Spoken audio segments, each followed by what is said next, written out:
Welcome to Audio Branding, the hidden gem of marketing.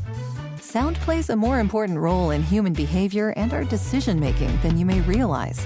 In this podcast, I'll help you understand the art and science of sound so you can better influence others in business and your life. I'm your host, Jody Krangle. Let's delve a little deeper.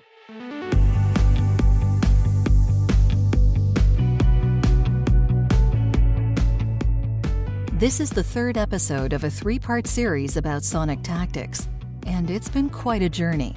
So far, I've talked about how animals use sound in the wild, from spiders doing wasp impressions to sperm whales whose calls can be deadly at close range, and how people in the past have learned to harness the power of sound on the battlefield, such as chasing off war elephants with the help of squealing pigs.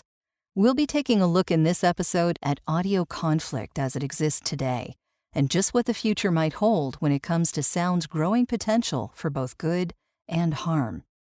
One of the oldest and simplest uses of sound in modern combat is one that might seem familiar to exasperated parents: playing music too loud. When used on prisoners in captivity, such treatment can amount to torture, and it's been recognized as such by the United Nations. Loud music has also been used as a police tactic for dispersing crowds, where it's had more mixed results. Protesters have proven just as likely to start singing along with Baby Shark or Frozen's Let It Go as they are to run away. There can also be a cultural element to such tactical music. South Korea spent more than 2 years blasting K-pop songs along the border, a move that outraged North Korea so much it threatened to launch missiles at the speakers. The music only stopped in 2018 ahead of a peace summit. Audio technology is constantly changing, though, and now it can be used to hone in on more precise targets than ever before. In 2005, Howard Stapleton patented the Mosquito Machine, a crowd control device that's aimed specifically at teenagers.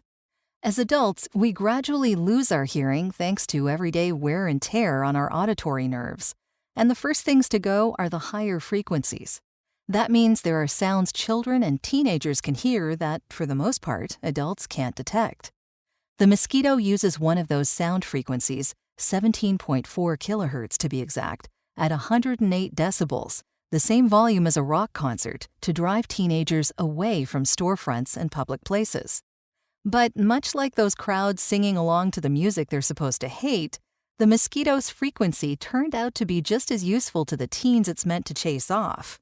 Smartphone apps have been developed since then that use the same sound as a kind of secret ringtone, so students can use their phones in class without their teachers hearing them. Want to test your ears and find out if you have the hearing of an 18-year-old? Check out my blog for a link to the Mosquito Tone, but be sure to use a pair of high-quality headphones. Some speakers can't even play back such a high frequency.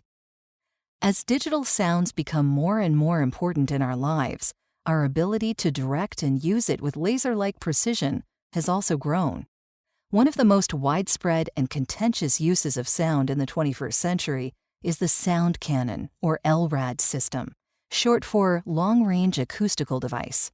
It uses interference waves to create narrow beams of focused sound that can travel up to 5 kilometers and was originally meant as a substitute for radio contact between sea vessels in an emergency. LRADs can relay public broadcasts or, by switching on the siren and setting the volume to maximum, disperse crowds or subdue targets. It's been used around the world for everything from evacuation notices to scaring off animals to repelling pirate attacks on the high seas.